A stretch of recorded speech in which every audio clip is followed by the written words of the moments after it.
Com esse belo registro do fotógrafo Augusto Malta, o fotógrafo do Rio, que faz parte do acervo do Arquivo Geral da cidade do Rio de Janeiro, nós podemos contemplar a chegada do bondinho de tração animal, o ferrocarril, chegando em Sepetiba. Observe lá ao fundo, né?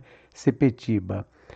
Então, hoje, no canal YouTube História de Santa Cruz, professor Simvaldo Souza, no tempo dos bondes puxado por burros, o ferrocarril de Santa Cruz até Sepetiba e de Santa Cruz até Itaguaí. É isso mesmo, nós tivemos duas linhas de bondes. Observem bem esta foto do Malta, que eu acho uma foto muito bonita. Ela é de 24 de agosto de 1910. E o Malta, como eu falei, fotógrafo do Rio, ele foi um fotógrafo da prefeitura do Distrito Federal. Ele foi o primeiro fotógrafo, fotógrafo a ser contratado pela prefeitura. E todas as vezes que o prefeito saía para fazer uma visita, ou também alguns integrantes do chamado Conselho dos Intendentes, né, Conselho Municipal, que eram os intendentes, né, os atuais vereadores, o Malta também acompanhava. Por isso, nós temos centenas de registros de fotos tiradas por Augusto Malta no Rio de Janeiro e algumas delas bem representativas de Santa Cruz, como essa aqui. Vejam que são dois cavalos, dois cavalinhos, né, dois burros que puxavam o bondinho. E, segundo o historiador Benedito Freitas, o bondinho tinha bancos para localização de 20 passageiros. 20 passageiros. Observe que tem uma mala, então podiam trazer suas malas, suas bagagens. E atrás tinha uns trolleys, também tinha uns anexos que eles puxavam. Ah, coitado do burro, o burro devia ficar cansado, né? Com um compartimento para bagagens. E também tinha um especial para transporte de peixes, né? Porque o peixe, sabe como é? Depois que chega um tempo, começa a dar aquele cheiro horrível e tal. Então isso aí tinha um compartimento próprio para o peixe. Então, no tempo dos bondes puxado por burros, ferrocarril de Santa Cruz até Sepetiba e de Santa Cruz até Itaguaí, canal do YouTube História de Santa Cruz. Os bondes de Santa Cruz a Sepetiba pertenciam à empresa Ferrocarril e Navegação Santa Cruz e teve como concessionários Frederico Antônio Steckel e José Teixeira Pires Vilela, que organizaram um sólido empreendimento contando com a colaboração de importantes homens de negócios. Esse Frederico Antônio Steckel, ele era também um pintor, paisagista. Ele tinha uma atividade intensa aqui no Rio de Janeiro, na antiga coroa, né, antiga capital do Império. Então, ele fazia, inclusive, trabalhos para a família imperial. Entre os concessionários da empresa Ferrocarril e Navegação Santa Cruz, encontrava-se o Barão de Taquara. Tem a foto do Barão de Taquara aqui ao lado, que era um proprietário de fazendas e sítios em Santa Cruz. E era, como já falei em outra oportunidade, era uma pessoa assim muito, muito querida aqui no bairro. E ele fazia parte também, era um dos acionistas. Outro é o militão máximo do engenho de Bracuí, Joaquim José de Souza Breves, barões de Julgueiros e da Joatinga, e comendador Antônio de Souza Ribeiro, proprietário do engenho de Piaí, que comprou ações mais tarde. Então vejam que os acionistas eram todos, aqui citei apenas alguns, claro, eram todos homens de negócio, homens poderosos, homens que tinham dinheiro. Então, um empreendimento que tinha o apoio do imperador Dom Pedro II, naquela época era importante ter o apoio do imperador, né? Então, tinha que ser um empreendimento com sucesso. Isso aqui o Benedito Freitas ainda escrevendo. O assentamento dos trilhos foi concluído no início de 1884, embora eles tenham recebido a autorização em 1879. Mas olha que eles ficaram um tempão até organizarem realmente, né? Juntamente com as duas estações, a de Santa Cruz e de Sepetiba. O Benedito Freitas cita que ambas essas estações, esses prédios, eram prédios grandes, vistosos, inclusive com sobrado, e tinha espaço para os carros, cocheiros e os animais, que eram em número de 30. No caso de Itaguaí, pelo levantamento que eu fiz aqui, eram 43 animais. Além disso, diz o Benedito Freitas que tinha bebedouros, bem como todo o equipamento necessário ao pleno funcionamento. Havia uma linha telefônica usada para expediente da empresa, servindo também para breves transmissões como os telegramas fonados. Tudo conforme escreveu o historiador Benedito Freitas no segundo volume da sua obra, página 338. Então, observe aqui o seguinte, que esse aparelho telefônico, em 1884, era uma novidade que tinha sido implantada há pouco tempo no Brasil, né? Isso é ainda Benedito Freitas aqui. Da útil linha de bondes de Sepetiba, restam hoje vestígios do cais, conhecido como Mole Imperial de Pedra, tombado pela Prefeitura do Rio de Janeiro por meio do Instituto Rio Patrimônio, isso aqui já foi o que acrescentei, da Humanidade IRPH, em 24 de agosto de 2023. Então, essa parte inicial até Mole Imperial de Pedra é de autoria do Benedito. A parte do tombamento já foi uma cópia que eu tirei aqui do site da prefeitura. E tem essa explicação. O nome mole imperial de pedra vem de sua configuração que se assemelha a um mole de pedra contínuo, sem funcionalidade para conter aterros, ou servir de quebra-mar e sem evidência de amarradouros, como existe em um cais, por exemplo. Ele foi feito para servir de caminho até a ilha, onde em sua ponta as embarcações poderiam ancorar. Hoje, o trecho do Mole da Pedra está acessível à população somente com autorização da Base Aérea de Santa Cruz. Esse mole fica na parte da base aérea, que a base aérea tem ali uma área de segurança, porque aquela área toda ali faz parte do prolongamento, né, do aeroporto Bartolomeu de Gusmão. Então as aeronaves, quando vão deslocar, elas chegam até por ali. Então tem um posto da base aérea e por isso é uma área que não é permitido acesso, a não ser com autorização. Mas observe pela configuração do mole que ele era todo formado de pedras. Então por ali, por cima, tinha os trilhos e o bondinho ia até pertinho do cais. Então eles embarcavam em Santa Cruz e chegavam em Sepetiba. O material rodante contava de 4 bondes de 20 passageiros cada, 4 vagões fechados para cargas, um especialmente construído para peixes e vários trolleys para manutenção do leito. O percurso entre Santa Cruz e Sepetiba durava 35 minutos. Essa questão da manutenção do leito, ela vai ocorrer com muita frequência, porque tanto a linha de Sepetiba como a linha de Itaguaí foram construídas em áreas muito propensas a alagadiços. Então, quando chovia intensamente, essas áreas acabavam alagando os trilhos e tinha que estar sempre fazendo manutenção. Aberto ao público no dia 15 de julho de 1884, tendo antes o imperador Dom Pedro II honrado com sua visita à estação inicial, percorrendo então em bonde especial todo o trajeto do vitorioso empreendimento, dando por inaugurado em meio a festivas demonstrações populares. Então, citando aqui ainda o Benedito Freitas, historiador, no volume 2 da página 338. O imperador volta a viajar no bonde de Sepetiba quando parte para a Ilha Grande, na ocasião que foram inauguradas as obras do Lazareto. Sobre isso eu já fiz uma apresentação aqui. Então, Dom Pedro II vem de trem, dá uma passada no Matadouro, e depois ele segue e vai pegar segue de bondinho, né? E vai pegar então o vapor Sepetiba. Foi quando eu fiz uma postagem sobre o vapor Sepetiba. E vai até o Lazareto, na Ilha Grande, que foi inaugurado. O monarca também esteve conhecendo a linha de bondes entre Santa Cruz e Itaguaí, conforme deixou anotado em seu diário. Tem um livro que foi publicado com as cartas que Dom Pedro enviou para Condessa do Barral, e uma delas ele fala que esteve em Itaguaí, de bonde, e faz uma descrição.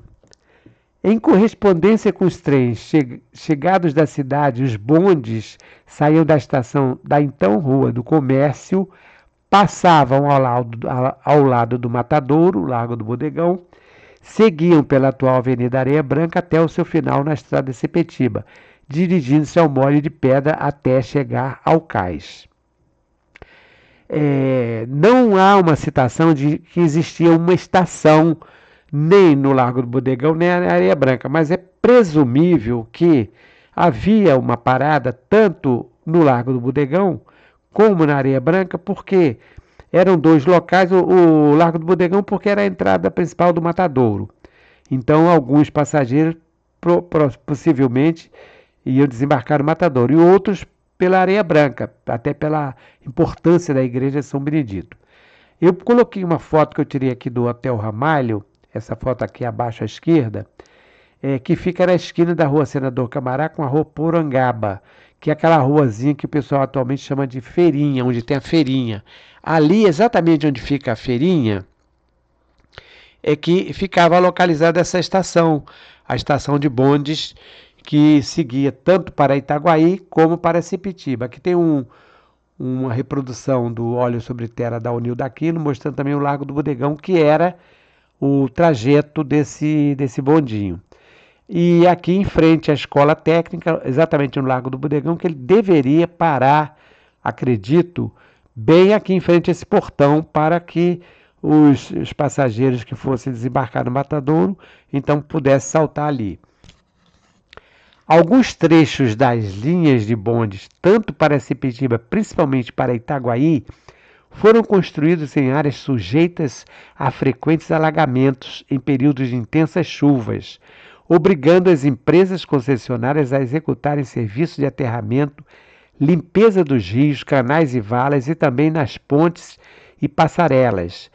Por alguns períodos, o transporte chegou a ser interrompido, causando transtorno aos seus usuários. Encontrei diversos anúncios, diversas notinhas em jornais, tanto de usuários, de passageiros, reclamando porque o bonde não circulava em determinados lugares. Observe que essas duas linhas que eu coloquei aqui, de cor laranja, a de cima mostra a linha que segue para Itaguaí, embaixo está escrito aqui, ó, linha de bonde para Itaguaí. E a de baixo aqui segue para Sepetiba, linha de bonde para Sepetiba. Essa é uma planta do Curato de Santa Cruz de 1885. Esta planta foi elaborada, foi feita por oficiais da equipe de engenharia na época daqueles exercícios militares chamados exercícios militares da corte. Então, uma das atividades deles era exatamente fazer um levantamento cartográfico.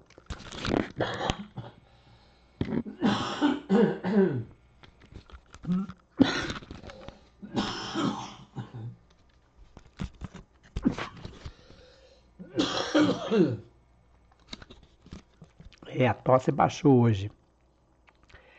É uma planta muito interessante porque mostra como era o centro de Santa Cruz no finalzinho do século XIX. Então aqui tem os locais também onde algumas tropas ficaram acampadas e mostra a principal, a estrada de ferro, né, a linha da estrada de ferro, as principais construções, as principais elevações. Então acho muito interessante essa planta. Foi elaborada em 1885. Dos relatórios do Ministério da Agricultura, o Ministério da Agricultura publicava todos os anos, a partir de uma determinada época, um relatório. E nesses relatórios sempre tinha uma página, um item referente à questão do transporte, por exemplo, de Santa Cruz a Itaguaí. Percorrem uma extensão de 11 quilômetros de linha férrea, com trilhos do sistema Vignoli de 20 kg por metro corrente. Esta linha está assente em grande parte sobre o aterrado de Santa Cruz, cuja conservação não cabe ao empresário. O estado de conservação do leito e das pequenas obras de arte da linha apresentam a pior impressão possível, segundo afirma o engenheiro fiscal do governo. Vejam vocês que este é um relatório do Ministério da Agricultura e está responsabilizando aqui o governo pelo estado de conservação do leito. Como eu falei, se trata de uma área muito propensa a alagamentos, né? Então, volta e meia era preciso estar fazendo trabalhos. E nessas obras de arte, quer dizer, aquelas obras de contenção, as pontes e tudo isso, precisava também fazer manutenção. E aqui embaixo, já no anterior Gazeta de Notícias, Fernando Maria do Prado, que foi o concessionário dessa linha de bonde de Itaguaí, pedindo pagamento da prestação relativa ao último trimestre de 1881. Veja que a notícia foi publicada em 1883, a que se julga com direito pela conservação do aterrado de Santa Cruz, entre o marco de 11 léguas, quer dizer, o marco 11, né, e a ponte sobre o rio Itaguaí, indeferido em vista da cláusula 9ª do contrato celebrado pelo suplicante em 26 de maio de 1880. Então, aqui o Fernando Maria do Prado está reclamando o que acima, já que na República, 1899, o próprio Ministério da Agricultura, o relatório, reconhece a responsabilidade sendo do governo e que realmente precisava de obras de arte. Então, era uma situação calamitosa, porque os bondes não podiam circular e a população acabava ficando sem o direito do transporte. O empresário Fernando Maria do Prado, aproveitando o intercâmbio nas relações agrícolas e comerciais do Rio de Janeiro com a Vila de São Francisco Xavier de Itaguaí, conseguiu aprovar o seu projeto para a instalação de uma linha de bondes movidos por tração animal, puxados por burros entre Santa Cruz e Itaguaí. Esta foto é uma foto antiga que foi publicada no jornal do NOP em 1984. Eu mantive a legenda só por questão de curiosidade. Vejam vocês, este era um dos bondinhos da empresa de ferrocarril de Santa Cruz a Itaguaí, de propriedade do senhor Fernando do Prado. Foto tirada da antiga Rua do Comércio, atual Rua Senador Camará, nas proximidades da Casa Rainha. Quer dizer, não existe nem a Casa Rainha e nem mais Rua do Comércio. Atualmente, que eu falei para vocês, é a feirinha, né? O poste de iluminação a óleo ainda se encontra no mesmo local. Uma pena que esse poste não foi mantido, porque era um daqueles postes que foram colocados ainda na época da iluminação na monarquia, a óleo. Mas, infelizmente, não sei se foi durante as obras, eles tiraram e desapareceu. Muito embora sem a respectiva luminária, esse poste, né?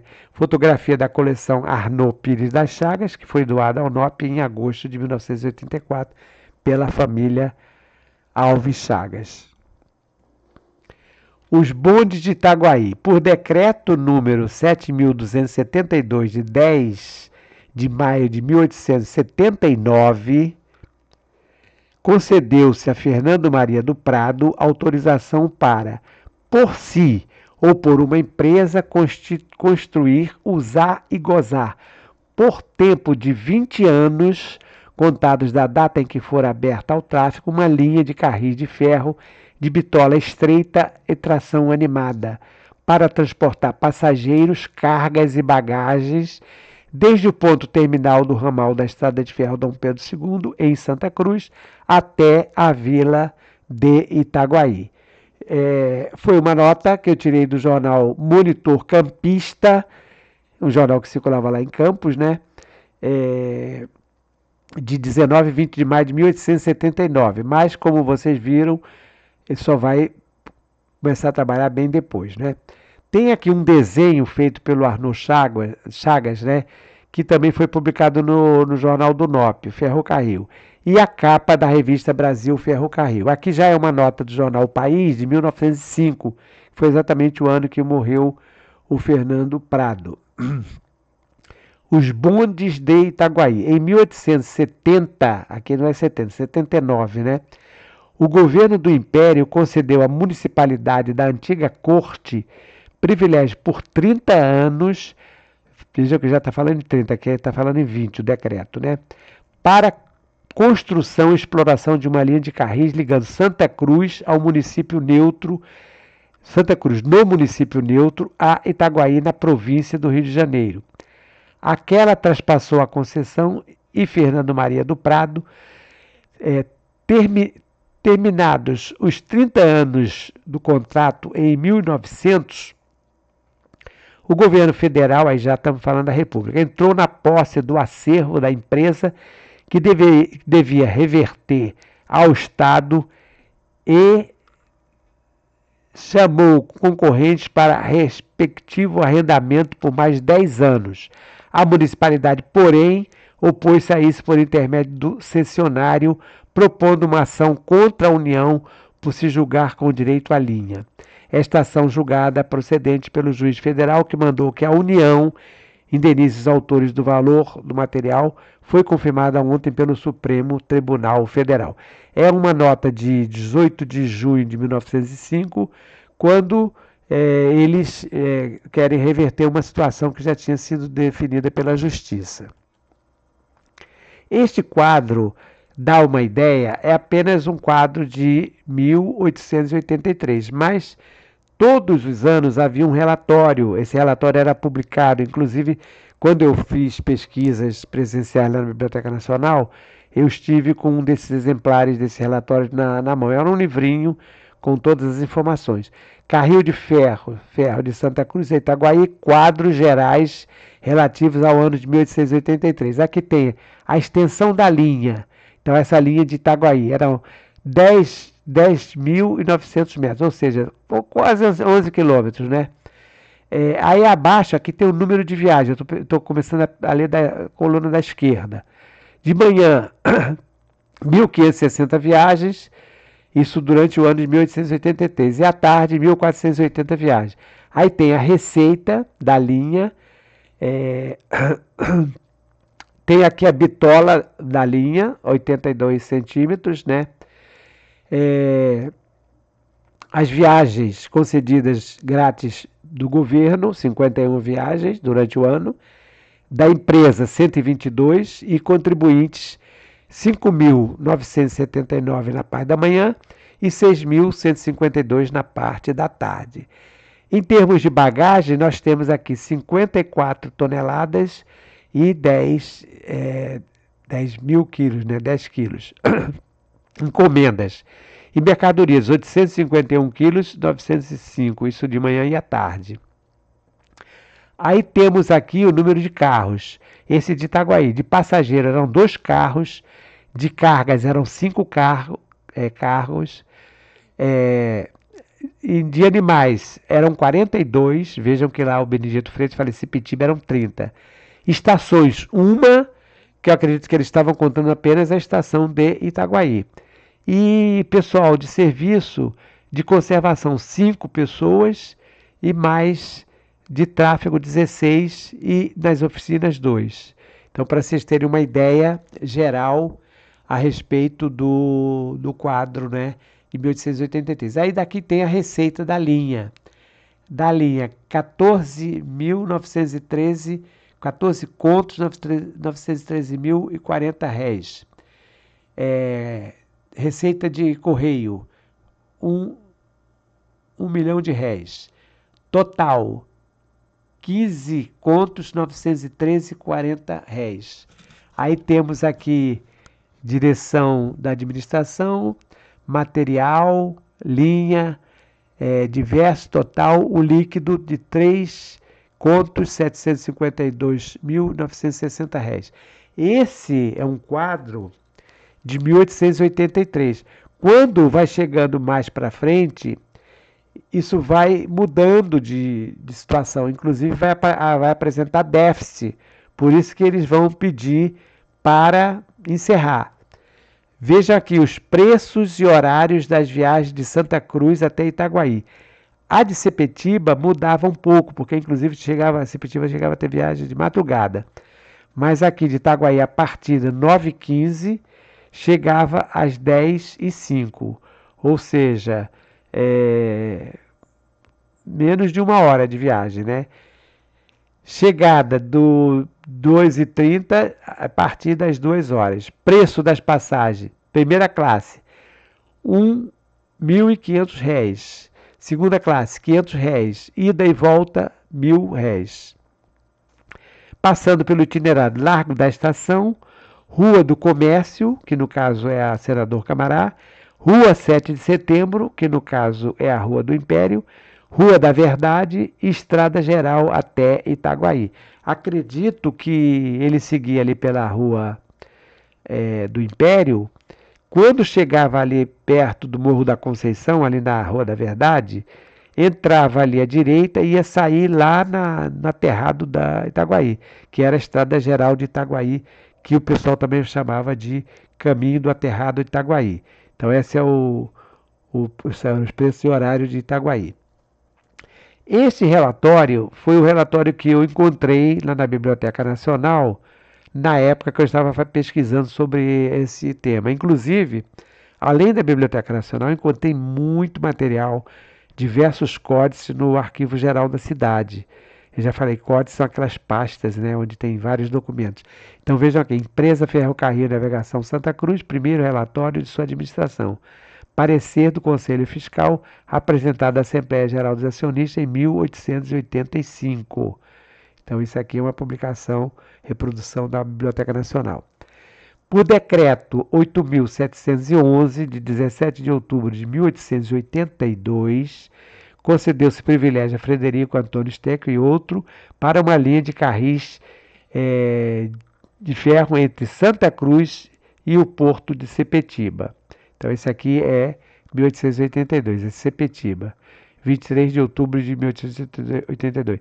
Essa aqui é uma foto também da coleção do Arnaud, mostrando os passageiros. Observem aqui, olha, que o vagão está cheio. Fico imaginando o seguinte, os vagões eram abertos, né? E na chuva e no vento, naturalmente tinha uma cobertura aqui que eles puxavam. O prenúncio do encerramento das atividades dos bondes entre Santa Cruz e Itaguaí aparece a partir da realização de assembleias dos acionistas e apresentação de relatórios, onde são registrados déficits contínuos com sugestões para a substituição dos bondes de tração animal por outros movidos a vapor ou mesmo por energia elétrica, como também a extensão das linhas. Então, quando vai chegando já no século XX, finalzinho já do século XIX, os relatórios vão mostrando um déficit muito grande. Por exemplo, esse relatório aqui é de 1907, é aquele relatório, um dos relatórios do Ministério da Agricultura.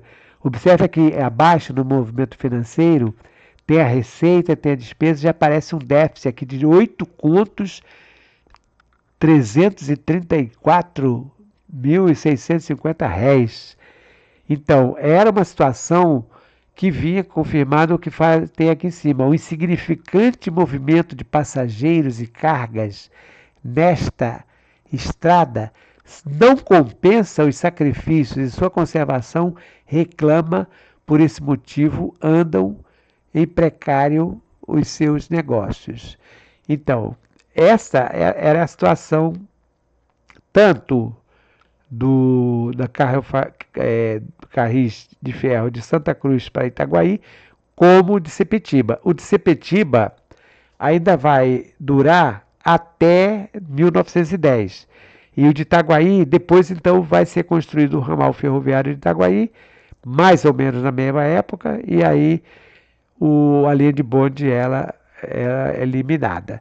Essa notinha aqui de cima é do Fernando,